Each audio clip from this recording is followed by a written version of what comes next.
although it's not enough.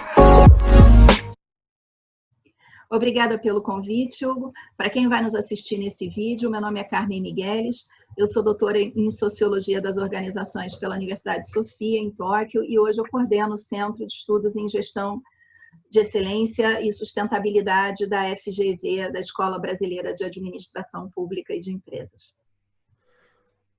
Carmen, muito obrigado por ter aceitado, né? Era um desejo meu antigo aí de conversar com você. Considero você uma pessoa super inteligente, que é o público aí do canal, né? Eu tenho esse vício de conversar com pessoas inteligentes e calhou aí de dar certo e a gente conseguir fazer essa conversa, que vai gravitar aí em torno de cultura de segurança. O nosso público foca muito em segurança 2, né, do Honegger, que você bem conhece.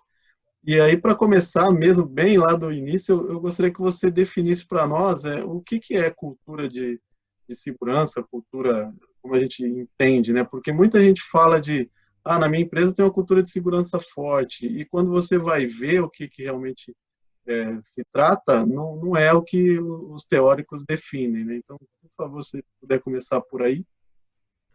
Então, eu gosto muito de uma definição de um autor do começo do século, de 1940 e poucos, o Redfield, que ele diz que cultura são entendimentos compartilhados, manifestos em atos e artefatos.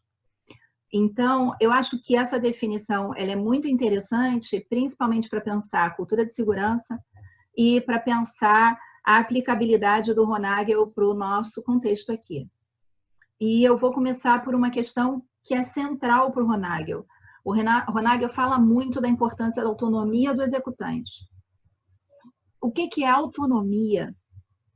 Essa é uma pergunta importante para a gente nesse live. Para eu ter uma cultura de segurança, eu tenho que ter autonomia do executante.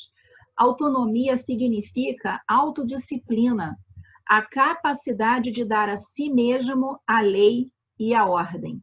Eu tenho autonomia quando eu entendo a importância de um valor, a forma como esse valor está expresso em processos, regras e normas, eu concordo com aquilo e eu executo, e quando eu não concordo, eu debato, aprimoro e participo desse movimento de aprimoramento, que seria, então, os vínculos de interdependência para que a gente garanta que o valor está expresso no fato.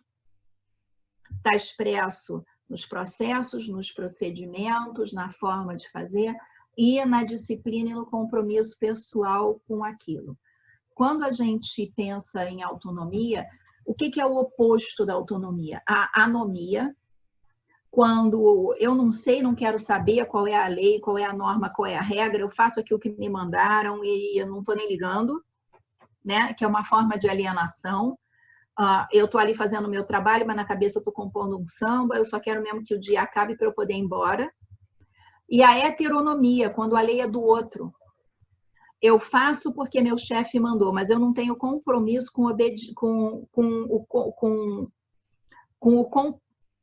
o compromisso que está por trás daquilo. A cultura brasileira é uma cultura de anomia ou heteronomia, nós oscilamos muito nesses dois sentidos. E isso se reflete, por exemplo, em alguns comportamentos. Uma vez eu estava entrevistando um operário numa empresa, um operador, na verdade, né? Não era um operário no sentido de uma pessoa que a gente imagina quando fala isso no Brasil por causa da desigualdade, uma pessoa de baixa qualificação, não era. Era aquilo que os autores de sociologia chamam de aristocracia operária, quer dizer, era um operador altamente qualificado. Eu estava entrevistando ele depois de um grande acidente e a gente estava caminhando numa instalação de óleo e gás e ele dizendo para mim, isso é hipocrisia da empresa. A empresa está pouco se lixando para a segurança como um valor. Olha isso aqui, esse cano aqui está todo enferrujado, aqui dentro passa petróleo a altas temperaturas e a empresa não vem aqui, não faz nada. Nessa hora você pergunta, a empresa é quem, cara pálida? A empresa ali era ele. Ele deveria apontar que tinha aquele problema, ele deveria pegar o processo de apontamento desse tipo de problema, fazer o follow-up para ver se alguém foi lá e resolveu, mas ele delegava para o nada. Delega para o nada e ainda se sente traído pelo nada, porque o nada não foi ali resolver o problema. Quer dizer, a empresa é uma velha, gorda, preguiçosa que deve estar sentada em algum lugar e que não vem resolver problemas reais e concretos. Quando a gente escuta essas falas, Hugo, e você vê muito isso no Brasil, para não parecer que isso é uma coisa de operador ou de quem está embaixo na hierarquia, eu vou contar aqui um exemplo que aconteceu comigo na Alemanha, que eu errei muito nisso e passei uma vergonha, nunca esqueci, conto muito isso para a gente ver como é difícil a prática do valor no dia a dia. E aí a gente pode começar a falar da cultura nacional, nos desviando disso e do nosso grau de liberdade em relação a esses fatores de cultura nacional.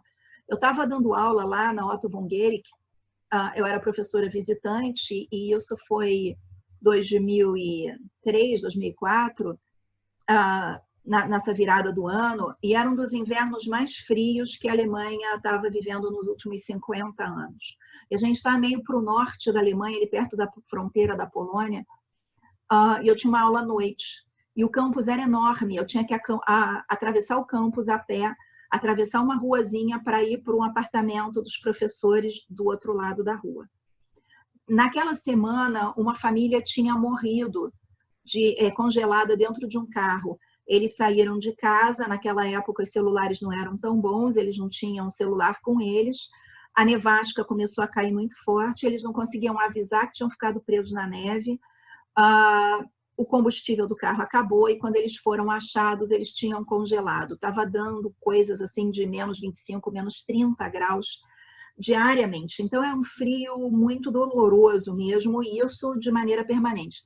Estava uma campanha na televisão para as pessoas não saírem de casa, não saírem de carro, as aulas tinham sido suspensas, aeroporto fechado, e a neve estava alta, assim, quase na altura da cintura em alguns lugares. Eu vim atravessando a universidade e encontrei um colega pelo meio do caminho, e a gente foi conversando na direção dessa residência onde moravam os professores. Eu estava com protetor de orelha, eu estava com aquela faixa para proteger o rosto, mas eu achei que minha orelha e meu nariz ia cair antes de eu conseguir chegar lá. Então, estava muito frio mesmo. Quando nós chegamos no sinal de trânsito, eu ia atravessar, o sinal estava fechado. Mas a rua estava parada, cheia de neve. E eu ia atravessar, ele botou a mão na minha frente e falou, peraí, o sinal está fechado. Eu falei, não, peraí, não vem carro nem de um lado nem do outro. E aí a gente começou a discutir aquilo, o sinal finalmente abriu, ele falou, vamos tomar um café ali. Aí a gente atravessou a rua e foi para um café. E ele falou, ô Camila, por que você acha que eu parei num sinal fechado? Eu falei, porque você é alemão. Alemães cumprem regras mesmo quando elas não são necessárias. E aí ele falou, essa indisciplina latina me irrita muito. Ele falou, Camila, eu sou pai. As crianças estão todas em casa. Nós estamos aqui num dos cruzamentos mais movimentados da cidade. As crianças podem estar vendo a neve caindo pela janela. Muita casa na Alemanha, na verdade, tem tipo um banquinho embaixo da janela para as pessoas assistirem a neve caindo. E ele falou, se as crianças virem que 2 professores atravessaram no sinal vermelho, eles vão ver que essa regra é relativa. Eles vão ver que não precisa cumprir. Eles podem não ter o mesmo discernimento que a gente. Hoje podia, porque a rua estava cheia de neve. Se essas crianças atravessarem a rua e morrer atropeladas, de quem vai ser a culpa? Nossa. Porque nós demos o mau exemplo. Nós dissemos que podia. Eu falei, essa doeu. E aí ele falou, eu paro no sinal porque uma cidade segura é valor para mim. Porque meu filho de 7 anos vai sozinho para a escola e meu pai, que está com 70 e poucos, dirige pela cidade. Se não tem previsibilidade, meu pai pode cometer um acidente que já não tem reflexos tão bons e meu filho não vai poder confiar para atravessar a rua. A regra não está ali para ser discutida, ela incorpora um valor que faz com que a vida em sociedade seja melhor. Me deu uma baita lição de moral. Mas quantas vezes nós brasileiros pensamos na regra e na norma dessa maneira? Sim, muitas vezes, né? Até na planta que eu uma das plantas que eu trabalho tem essa regra de você parar no pare, mesmo que não venha ninguém, para você criar o hábito, né? A gente até vai falar muito do Hofstede, fala de rituais na criação de valores, né? Então, e até vou contar uma história, não vou falar que foi comigo para não passar tanta vergonha, mas na Noruega, em Oslo, A cidade estava fazendo 1000 anos. E aí, esse brasileiro estava no hotel lá e andando de bicicleta, porque era tudo de bicicleta. E aí, quando chegou na frente do hotel, tinha um bicicletário lá e não tinha nenhuma trava, cadeado, nada, né? E aí, esse brasileirinho colocou a bicicleta lá e subiu pro hotel, continuou a ler e tal. E à noite, 1 hora da manhã, olhava pela janela para ver se a bicicleta estava lá. Pegava no sono, 2 horas da manhã, olhava a bicicleta lá ainda. Na terceira vez, umas 3h30 da manhã, a recepcionista chamou. Oi, tá tudo bem aí? Tá, não, tô percebendo que o senhor não consegue dormir, tá com algum problema no quarto, tal, tal, tal. Ó, vou falar a verdade para a senhora, eu tô preocupado que a bicicleta tá aí na frente, a bicicleta não é minha e tô com medo de roubarem, não sei o quê. E aí a recepcionista falou assim, ó, esse problema, não sei de onde você vem, do Brasil. O Brasil tem 500 anos, né? A gente está fazendo 1000. Esse problema a gente resolveu 500 anos atrás. Pode dormir sossegado. Ninguém vai levar a bicicleta. Mas é bem isso que você falou. Os países têm níveis, né, de cultura, que não quer dizer que seja certo ou errado, mas cada um tem a sua.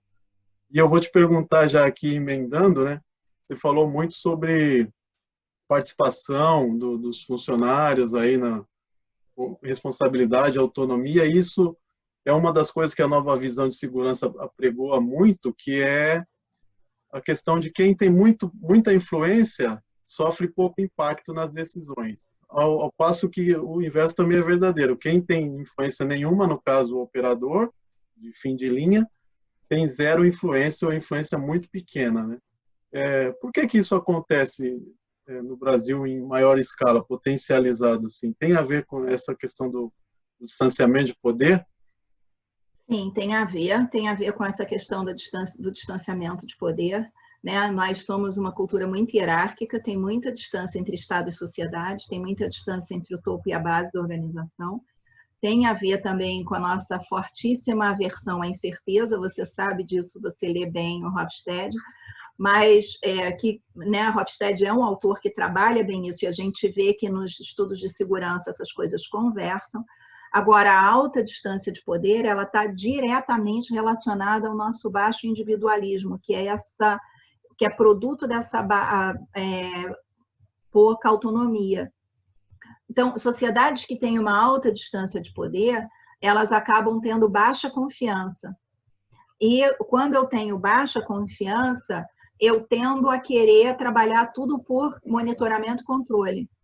Então, ao longo de 500 anos de monitoramento e controle, nós não paramos para dar voz para quem está no lugar e que tem inteligência e discernimento suficiente para saber como aprimorar a tarefa. Esse é um desafio que a gente encontra hoje, não só para segurança, mas para inovação, para qualidade. A gente teve problema com qualidade total também por isso.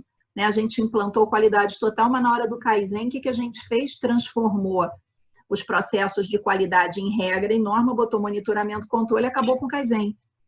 Então, a gente volta para o marco zero porque a organização não aprende.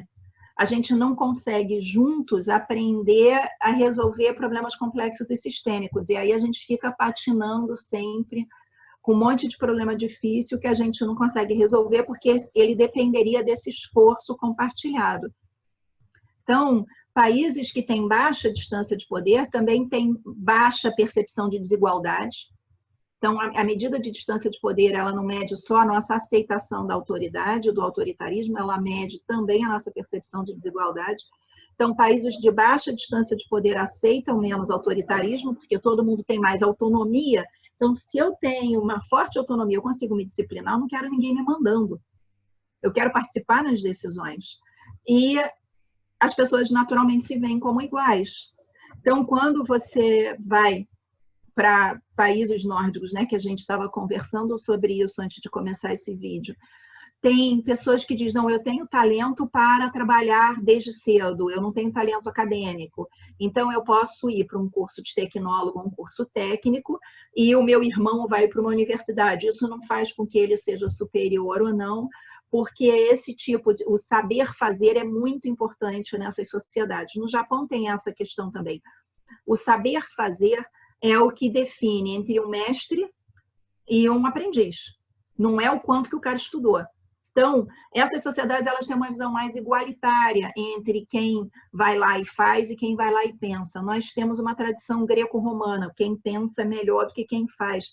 E some-se a isso uma sociedade muito desigual, que foi a última do mundo, aboliu a escravidão oficialmente, a gente acaba criando essa configuração. Mas a gente tem tudo para mudar isso hoje. Eu lembro de uma frase do Platão que fala, né, que no barco o mais inteligente pilota, o mais bravo defende e o resto rema, né? Mais ou menos o que nos serve no Brasil, né? Eu lembro de casos de amigos ou até conhecidos próximos que eles preferiram um cargo que os daria um cartão diferente ou uma vaga de estacionamento em detrimento a um maior salário, quanto que em outros lugares do mundo, né, as pessoas não estão nem aí para isso. Vou ganhar mais, eu trabalho por dinheiro, é uma troca declarada, se me paga mais, mesmo que me chame de analista ou de auxiliar, não me importo. No Brasil, não, a gente lida muito com essa questão de status, como você falou, de individualismo, né? E aí, já emendo uma pergunta com relação à questão da confiança. Todos os autores da Nova Visão apregoam que você começa uma implementação desse novo jeito de fazer segurança criando confiança, né? E aí tem vários estudos que falam que a confiança tem 3 pilares, e aí eu vou deixar você comentar, né? Um é a habilidade, então eu confio na Carmen porque ela sabe fazer, no caso de um médico, né? Se eu sei que ele é competente porque ele sabe, já operou outros e tal. A integridade, a gente falou um pouquinho de política, né? A gente deveria, não sei se faz, mas deveria votar em alguém íntegro. Eu sei que não vai ser desonesto com dinheiro público e tudo mais. E o terceiro item é a benevolência. Quanto que esses caras, apesar de ser honesto, vai cuidar de mim, vai se importar com o meu problema, né? Então não adianta. E os 3 só funcionam junto, né? Porque se alguém que sabe, mas é desonesto, não serve. Se alguém que sabe e é honesto, mas não se importa comigo, também não serve. Então, você concorda com esses pilares assim, de criação de confiança? Acha que é por aí que a gente deve começar realmente? Então, Hugo, concordo, mas não concordo. Concordo discordando. Concordo discordando. Esses pilares eles são importantes para a confiança, mas quando eu digo que eu confio em alguém, eu estou dizendo eu confio em alguém para alguma coisa. Isso. Então, eu confio num policial do BOP, num sniper, para acertar um tiro. Eu confio num cirurgião para fazer uma cirurgia. Eu confio num operador para fazer um procedimento adequado, de acordo com a boa técnica e com segurança. E aí entra uma questão importante. Todos os estudos de confiança dizem que não adianta ter esses 3 atributos. Se, na verdade, vocês estão em uma sociedade muito heterogênea e muito desigual. Porque o que acontece? Se a gente está numa sociedade muito heterogênea e muito desigual, nós não conseguimos trabalhar as pré-condições para a construção da confiança. E eu estou escrevendo um livro agora e que esse assunto está sendo abordado na introdução. O Zach Knack eles estudam a relação entre confiança e riqueza econômica, e eles mostram que sociedades que confiam mais são mais ricas, porque você tem mais predisposição para cooperar, para colaborar, as pessoas pensam mais parecido, então fica fácil. Aqui no Brasil, a gente tem a dificuldade da heterogeneidade, nós somos uma das sociedades mais heterogêneas do mundo. Se nós olhamos o nosso censo de 1880, quando começa a imigração, a 1950, a nossa população quintuplicou. E isso foram imigrantes de diferentes países que vieram para cá e nunca houve um esforço de integração. As pessoas vieram, muitas vezes vulnerável, fugindo de guerra, como meu pai, fugindo da Guerra Civil Espanhola, fugindo da Segunda Guerra Mundial. As pessoas chegavam aqui e ia cada um por si cuidar do seu cantinho. Por que a heterogeneidade afeta a confiança? Tem um exemplo que eu dou, e está no meu livro, e todo mundo diz, poxa, mas você não arranja outro, mas é que esse é o mais fácil de entender. Imagina que tem aqui uma vaquinha pastando. Agora, imagina que tem uma mãe brasileira vendo essa vaca e aqui uma mãe indiana vendo essa vaca. As duas apontam para os filhos e diz: filho, olha a vaca. As duas crianças estão vendo um animal de 4 patas que muge pasto. Mas vaca para a mãe brasileira é comida, vaca para a mãe indiana é sagrado. Imagina agora que eu boto essas duas mães numa ilha deserta e elas têm que cooperar para alimentar os filhos. A mãe brasileira vai querer matar a vaca, a mãe indiana vai querer rezar para a vaca. São duas pessoas éticas, bem intencionadas, determinadas a sobreviver naquela ilha e querendo garantir que os filhos sobrevivam. Mas quando eu tenho um choque de cultura, eu só consigo ver o que me ameaça na relação com o outro. Essa é uma questão. Então, vamos guardar aqui essa questão. A heterogeneidade, ela cria um problema na relação com o código linguístico. Eu tenho dificuldade de entender exatamente o que o outro quer e por que o outro quer. Não é fácil para o indiano explicar para mim por que vaca é sagrada para ele e por que por isso ele não gostaria que eu comesse. Ele só vai ficar morrendo de raiva de eu ver eu tentar comer uma coisa que é sagrada para ele. E para mim, não faz sentido se uma indiana quisesse me fazer rezar para uma vaca. Eu não ia esperar ela ficar me dando uma aula de teologia ou cosmologia indiana. Eu ia ficar com raiva, né? A desigualdade tem esse mesmo efeito, né? Eu estava assistindo uma vez uma palestra, um engenheiro mostrando a famosa pirâmide de Bird e mostrando como estatisticamente a gente pode zerar os acidentes, né? Se a gente evitar os atos inseguros, como é que a gente reduz os quase acidentes, depois como é que a gente consegue, evitando os quase acidentes, os acidentes pequenos, e né, todo mundo conhece essa pirâmide. Ele estava dando essa palestra, botou a pirâmide ali toda bonitinha, bem colorida, parecia muito didático. Quando ele terminou, a gente estava no auditório, no segundo andar, ele diz: seguindo o que a gente acabou de discutir, eu gostaria de pedir a todos que descessem segurando no corrimão. Um operário, e aí nós estamos falando de operário mesmo de baixa escolaridade, da construção civil, vira para o outro aqui atrás e fala assim: não acredito, que boiola, viadinho, filha da mãe, ainda manda na gente. Eu ouvi aquilo e falei: mas peraí, o que a pirâmide de Bird tem a ver com isso? Como eu pesquiso essas coisas, o código cultural, o código linguístico, eu colei no cara e falei: você acha? Aí ele falou: não é isso que eu estou dizendo. Eu estou dizendo o seguinte: olha só, vem aqui o bonito, todo arrumadinho, parece que a vovó arrumou para ir para a missa. Se duvidar, a princesa está até usando perfume. Meu trabalho é bruto. Me tiraram do trabalho para vir aqui falar que eu tenho que segurar no corrimão. Quando a gente foi ver, esse operário não tinha a menor noção do que é estatística. Aquela pirâmide não tinha feito nenhuma lógica para ele, porque você precisa de um grau de escolaridade maior para entender aquele exemplo. E ele mora numa favela aqui no Rio. Ele tinha que ligar para casa para saber se estava tendo tiro ou não. Ele cresceu soltando pipa na laje. Dentro desse contexto, a ideia de segurar no corrimão é muito sem sentido. Então, o que a gente percebe? Que para que a gente possa, de fato, confiar, nós temos que conseguir gerar entendimento ao nível da tarefa real. O que é gerar entendimento ao nível da tarefa real sem ter esse tipo de problema? Por exemplo, o que seria uma liderança, que não precisa ser na hierarquia, pode ser uma liderança horizontal, nesse caso das mães na ilha? Alguém que dissesse: não, peraí, gente, não vamos brigar por causa disso. A vaca pode ser boa para transportar as crianças, pode nos ajudar a abrir caminho e picada aqui. Se a gente matar a vaca, amanhã vai estar cheio de insetos e o ambiente vai piorar. Vamos aproveitar que a gente está descansado, não está com fome nem nada, e vamos ver se a gente consegue encontrar alimento de forma sustentável. Então, o líder é aquele que gera cooperação onde há um aparente conflito insolúvel. Do mesmo modo, no caso da desigualdade, nós começamos, da próxima vez, a gente foi fazer um teste de como é que se dialoga direito para criar esse entendimento. E nós começamos dizendo assim: quem aqui já perdeu um amigo?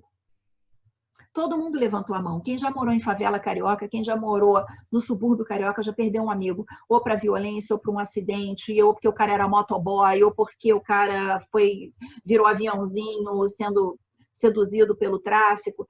E a gente começou a dizer o seguinte: nós acreditamos muito que é importante não morrer ninguém. Nós acreditamos muito que a vida é valor. E a gente acredita que quem vem trabalhar tem que voltar para casa vivo. Então, a gente queria mostrar para vocês tudo que a gente pensou para evitar isso. Mas a gente precisa ouvir a opinião de vocês e ver como juntos a gente constrói essa trajetória. Mais do que pensar nos 3 pilares da segurança, é importante entender para que segurança serve. Confiança, não, os 3 pilares da confiança, é importante entender para que confiança serve. Confiança me permite me colocar voluntariamente vulnerável numa relação. E aí, se eu consigo me colocar voluntariamente vulnerável, eu abro espaço para interdependência, eu abro espaço para o outro. Então, se eu chego e diz, eu não sei tudo o que precisa saber para que a gente tenha uma operação 100% segura, e eu preciso que cada um aqui trabalhe para ajudar a realizar cada uma dessas tarefas da maneira mais segura possível, eu começo a gerar alinhamento no código linguístico, as pessoas começam a entender exatamente o que a gente está querendo fazer. E se a gente testa junto os padrões, os procedimentos, as pessoas conseguem, de fato, ver o que funciona, o que não funciona. E aí, com o tempo, a gente vai conseguindo fazer o ajuste entre a tarefa imaginada, que o Ron Nagels fala, ou a tarefa prescrita, e a tarefa real. Se a gente não abre espaço para que o executante use os seus saberes e o seu discernimento para ajudar a aprimorar a partir do nível da tarefa real, ele não vai conseguir colocar a segurança em prática. E a gente vai ter esse conflito de comunicação que faz com que a gente atribua as piores intenções ao outro. A gente acha que o outro está tentando obrigar a gente a fazer uma coisa que não está na nossa tarefa. A gente tem uma percepção de conflito de interesse muito grande nas empresas brasileiras. Parece que o cara está querendo me mandar porque ele é chefe, porque não sei o quê, e não porque ele quer que aquela tarefa seja realizada dentro da melhor maneira. Então, para reduzir essa distância, e aí está o pulo do gato em mudança de cultura, segundo o Hofstede, você muda de baixo para cima e não de cima para baixo. É claro que a gente precisa do sponsorship, a gente precisa do suporte de cima para baixo, mas quando a autonomia no nível da tarefa vai aumentando, a confiabilidade vai aumentando. A confiança ela é decorrente dessa confiabilidade. Então, quando a confiabilidade começa a aumentar, a gente vai ficando mais tranquilo, porque os caras não erram, não precisa tanto monitoramento, controle, eu consigo abrir mais espaço para participação ordenada, a gente vai conseguindo resolver mais problemas juntos, e aí a gente vai conseguindo abrir mão do controle. Então, essa é uma questão muito importante que eu acho que nós temos, não só no Brasil, mas se a gente olhar só os países dos BRICS, por exemplo, Brasil, Rússia, Índia, China e África do Sul, que têm alta distância de poder e alta taxa de acidente decorrente delas, a gente precisa produzir nossos discernimentos de gestão de risco. Porque quando a gente pega a metodologia do Ron Nagel, ele vem de uma das sociedades mais igualitárias do mundo. Então, ele leva esse alinhamento como dado. E ele não é dado. A gente precisa construir esse degrau. E as nossas pesquisas têm sido todas feitas sobre como construir esse degrau. E o que a gente descobriu no Brasil é o Batalhão de Operações Especiais da Polícia Militar aqui do Rio, o BOP. O BOP tem mais confiança interna do que a SWAT e os Marines, e nós conseguimos medir isso. Está num livro nosso chamado A Ponta da Lança. A gente comparou BOP, CORE da Polícia Civil, COT da Polícia Federal, com a SWAT e os Marines num estudo sobre confiança em contextos críticos, em contextos extremos. Eu vou pedir uma parte sobre o BOP, que eu acho que é bem interessante falar, mas antes eu só não pode perder o gancho aqui você citou o Zaki Kinak, né, que são 2 pessoas, eu já indiquei para os amigos e ele ficou procurando o Zaki Kinak como se fosse uma pessoa só, e aí não achava. Ele está num livro. E aí... depois a gente deixa aqui o link aqui, só para não perder aqui esse artigo. Ele é um capítulo no livro do Oliver Williamson. O Oliver Williamson é um pesquisador, ganhador de Prêmio Nobel de Economia em 2009, tentando entender esses aspectos. O Oliver Williamson é um institucionalista, esses aspectos intangíveis desse impacto. Eu te passo a referência completa. Eu vou passar para o pessoal, porque eu indiquei para um amigo e ele ficou procurando usar Kikinai como se fosse um só, e na verdade são duas pessoas. E eles fazem uma observação que eu acho muito interessante, Carmen, e eu até queria que você comentasse, né? Que a falta de confiança, ela burocratiza o processo, e a área da segurança é uma das mais burocráticas aí de todas as empresas, né? Porque como não tem confiança, falta confiança, a gente tenta suprir com controle, né, com obrigações e papelada e procedimentos, normas, e tudo isso reduz drasticamente a eficiência, né? E um dos pontos que eu vejo muito nas empresas é que a segurança fica desconectada da operação porque ela traz muitas barreiras. E como você comentou aí, né, nos países aí da elite lá, nos países escandinavos e tal, como eles confiam, essa etapa eles largam da frente, né? E o Brasil larga do box, porque você tem que resolver tudo isso primeiro com um monte de papelada, burocracia, e eles, como não tem isso, um sabe que se o outro falou vai acontecer, ele já larga, já sai lançado, como a gente fala no atletismo, né? Queria que você comentasse um pouquinho sobre isso. Na verdade, o Oliver Williamson, desse texto que eu falei agora, ele mostra que há uma relação inversa entre confiança e custo de transação. Quanto menor a confiança, maiores os custos de transação. Com um advogado, com um contrato, com controles, com tentativa de disciplinar a sociedade a partir do regramento. Isso tira um volume, tira muita eficiência, isso é uma barreira muito grande para a inovação. E no caso da segurança, ele dificulta fazer os ajustes que o Safety Tool propõe entre a tarefa real e a tarefa imaginada. Porque para a pessoa que está ali realizando a tarefa real conseguir mudar o procedimento, é uma novela. Né? O indivíduo que desenha o procedimento está bem longe da operação, não parou para ir lá ver como funciona, ou se foi numa instalação industrial em que dá para fazer daquele jeito, na outra talvez não dê, porque o equipamento não está instalado da mesma forma, né? Tem diferentes barreiras de acesso, gera um conjunto enorme de impossibilidades. Então, quando nós trabalhamos com foco no controle, a gente amarra as pessoas para que elas façam aquilo que foi previsto. E a gente perde todas as oportunidades relativas ao que está posto na situação onde o indivíduo está trabalhando.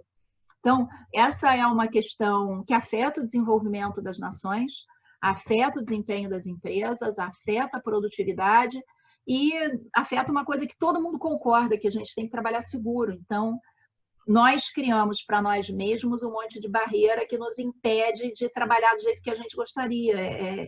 É isso aqui é cultura. Então, são entendimentos compartilhados, todo mundo acha que tem que resolver via controle, né? Transformado em atos. A gente cria uma hierarquia enorme, bota um monte de gente controlando quem está embaixo, né? E artefatos, e fala sério, né? Esse monte de padrão, procedimento, controle, norma, acompanhamento, isso tudo são artefatos de uma cultura que atrapalha o desenvolvimento da cultura de segurança. Então, nós não temos, quando a gente faz isso, a gente não tem cultura de segurança, a gente tem a cultura de controle, que inibe o desenvolvimento da cultura de segurança, porque a cultura de segurança ela é um modelo mental, né? Ela são entendimentos compartilhados. Se eu crio essa dificuldade de alinhar a tarefa prescrita e a tarefa real, o que eu acabo fazendo? Eu dificulto que quem está fazendo a tarefa real consiga, de fato, trabalhar orientado por esse valor. Fora que o controle gera medo, gera insegurança de reportar, a pessoa fica insegura, e aí a empresa não aprende, né? E eu queria fazer uma pergunta que sempre intriga e sempre aparece, até um seguidor pediu para fazer essa pergunta, né? Que a gente tem uma cultura nacional, né? A cultura brasileira, a gente consegue descrevê-la. E ela difere das melhores práticas de cultura de segurança no trabalho. E aí você falou do BOP e eu vou juntar as duas coisas, né? Como que o BOP conseguiu que as pessoas que vivem numa cultura macro, cultura brasileira, implementar e ter ótimos resultados numa cultura menor ali, local, como se fosse uma aldeia dentro de um país? Porque a cultura que existe no BOP de segurança é diferente da cultura geral, né? Por exemplo, a gente vê na construção civil o cara que usa EPI, trabalha com procedimentos e tal numa indústria grande, e quando ele vai fazer um serviço em casa, ele sobe no telhado sem nada, porque a cultura domina ele, abraça. Como que o Bob conseguiu fazer essa transição de um modo que seja, que tem sido, pelo menos, aí, padrão para vários, até você falou, com índices melhores do que outras polícias com muito mais recurso. Isso, a gente descreve isso no livro.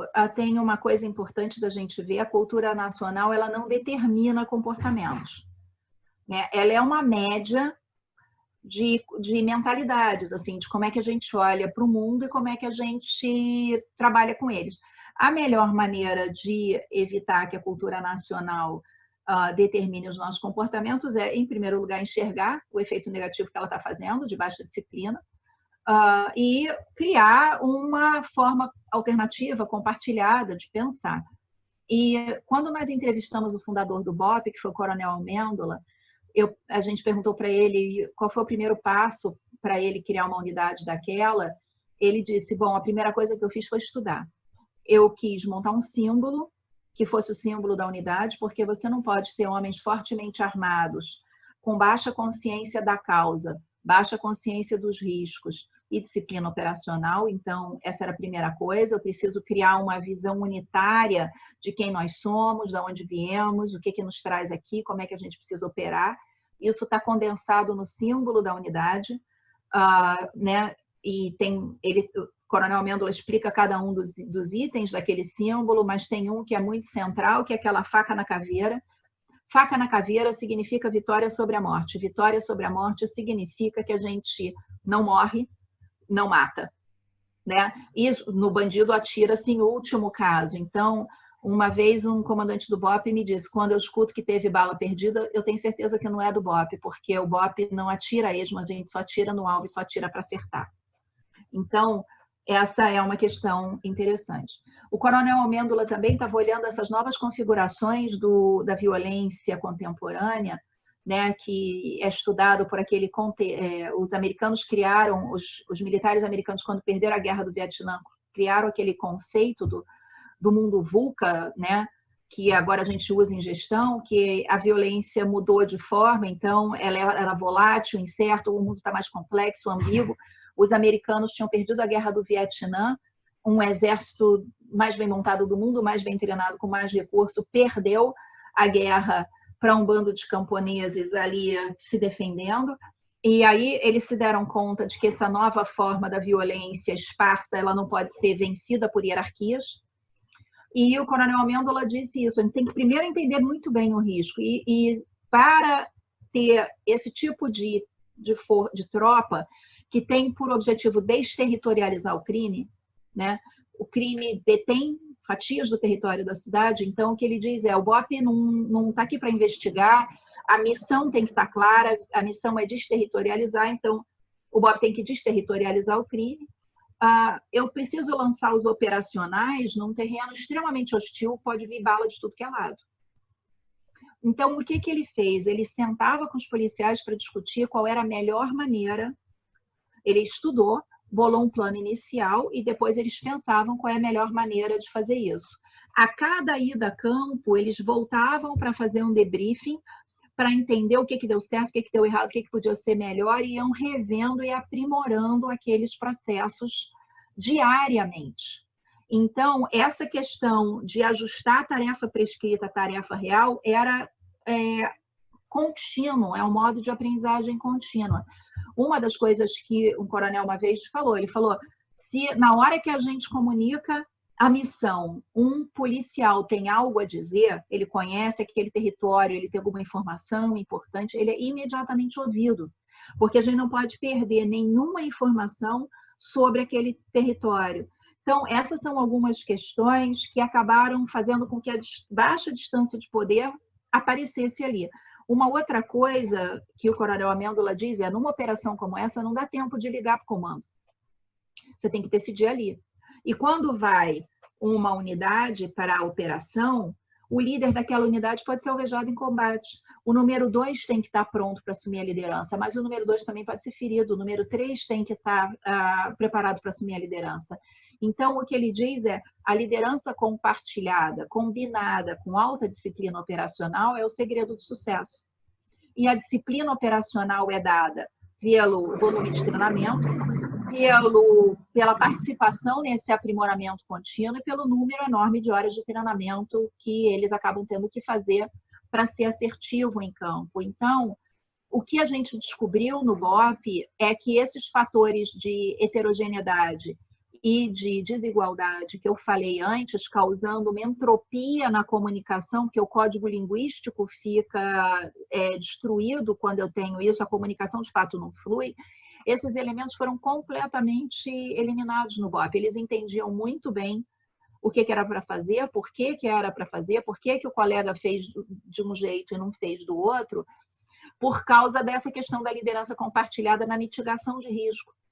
E o Coronel Amêndola dizia, ninguém entra numa favela para levar tiro, então as pessoas têm que praticar e eles só entram se eles confiarem nos membros da equipe.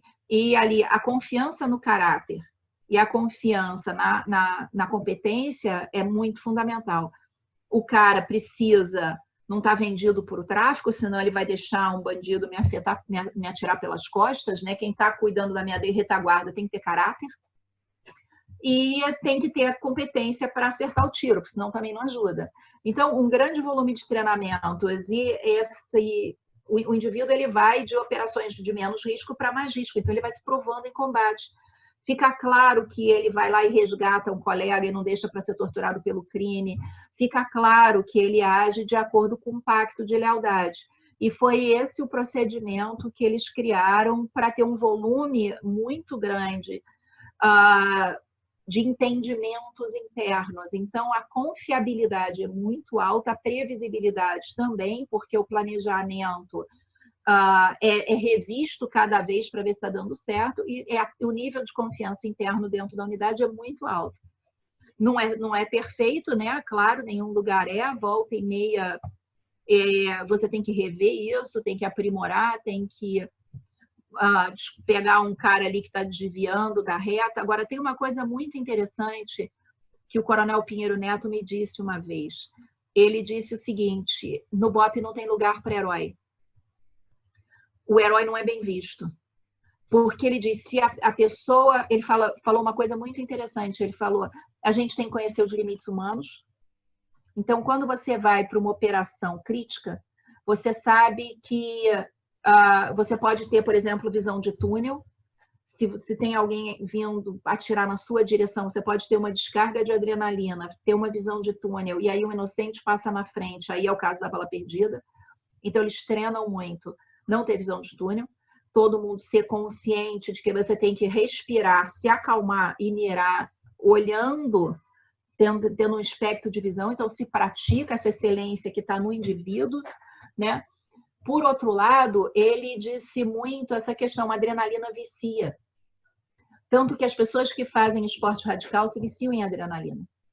E ela é importante para você estar alerta no momento de risco. Mas a gente treina muito para ter agressividade controlada.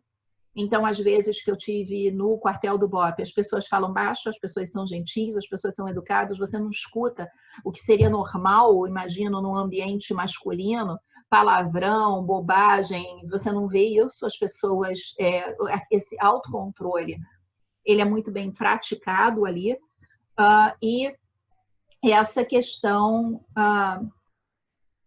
desse controle da agressividade. Então, muitas vezes eles dizem agressividade é para os fracos. Se você perde controle da agressividade, controle da adrenalina, e você decide ser um herói, mesmo que você resolva brilhantemente aquela operação, o papel do líder é te tirar de operação para sempre. E o Coronel Pinheiro disse isso. Se você não tira o herói de operação, ele vai aumentar o risco para os operacionais, porque ele vai estar atuando de uma maneira diferente do que foi planejado. Então, os operacionais vão tentar defender a vida deles e isso vai aumentar o risco para a operação. E ele pode aumentar o risco também para os civis se ele se ele reduz a disciplina operacional. Então, o Coronel Pinheiro diz muito isso. Liderança num contexto extremado é zelar pela norma de segurança. num contexto de alto risco, o líder não pode ter dúvida de punir o herói. E aí ele dizia isso, a gente falava isso todos os dias, nós não somos heróis, nós somos profissionais muito bem treinados, capazes de entregar a nossa missão com vitória sobre a morte. Então, essa questão da vitória sobre a morte, que é um lema de segurança, é muito central para a unidade, e é tão central para a identidade deles que tem policiais que tatuam a caveira, embora isso seja um risco pessoal. O próprio comando diz, não se identifica tão facilmente, mas aquela orgulho de pertencer é muito grande. Acho que aí esse exemplo é notável porque ele traz tudo do que a gente tem falado aqui no canal, ele traz a distância de poder reduzida, apesar da hierarquia, as pessoas confundem, né? Acham que uma empresa hierarquizada não tem como reduzir poder, e aí esse exemplo deixa claro que sim, né? Fala também da questão da integridade, como você falou, da habilidade e da benevolência, que um tem que cuidar do outro e tudo mais, e quebra o rito, né, do brasileiro ser desconfiado, de propensão a confiar baixa, que é uma característica da cultura geral, mas que nos casos de sucesso não tem vez, né? Eles precisam confiar um no outro e para que tudo acabe dando certo.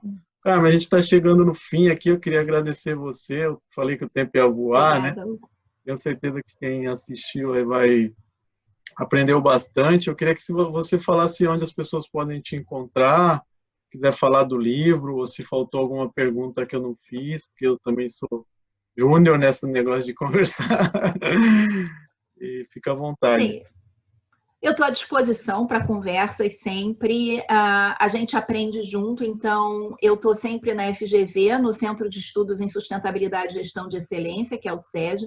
Eu também sou facinha de achar, né? Você viu, eu estou em tudo que é rede social. Então, a gente está sempre divulgando essas ideias, porque elas são importantes. Assim, nada é mais importante, eu acho, do que zelar pela vida e pela sustentabilidade ambiental e dos negócios, porque é isso que traz riqueza e prosperidade para uma nação. A gente precisa estar rico, trabalhar direito, ganhar nosso dinheiro. Então, eu estou sempre disposta a colaborar com isso. E os livros, eu vou te passar essas referências, mas também está muito nas redes sociais. Se jogar na Amazon, está lá, mas tem artigos acadêmicos recentes que estão no SSRN. O SSRN é uma plataforma de compartilhamento de pesquisas em andamento. Então, qualquer um que entre em www.ssrn/en, porque é da Inglaterra, entrar no site do SSRN e jogar Miguelis ou Zanini, vai achar o relatório das nossas últimas pesquisas. Mas eu posso te encaminhar isso também. Quando sai o livro novo? Olha, agora com essa questão da pandemia, essa é uma questão difícil de prever. O livro já foi enviado, voltou às revisões finais, estamos agora na fase final. Eu imagino que deve sair em breve, mas a gente não sabe quanto que breve é agora. Então, eu espero que saia logo, eu aviso. E parabéns, Hugo, eu acho que essa sua iniciativa de trabalhar pela vida no Brasil é muito importante. Hoje nós somos um dos países do mundo com a maior taxa de acidente, de trabalho, de trânsito, e a gente tem que mudar essa realidade. E eu acho que é com pessoas como você, que sai da reclamação para a ação, cria um canal. Meus parabéns. Obrigadão pela aula e pela disponibilidade. Um abraço. Igualmente. Tchau.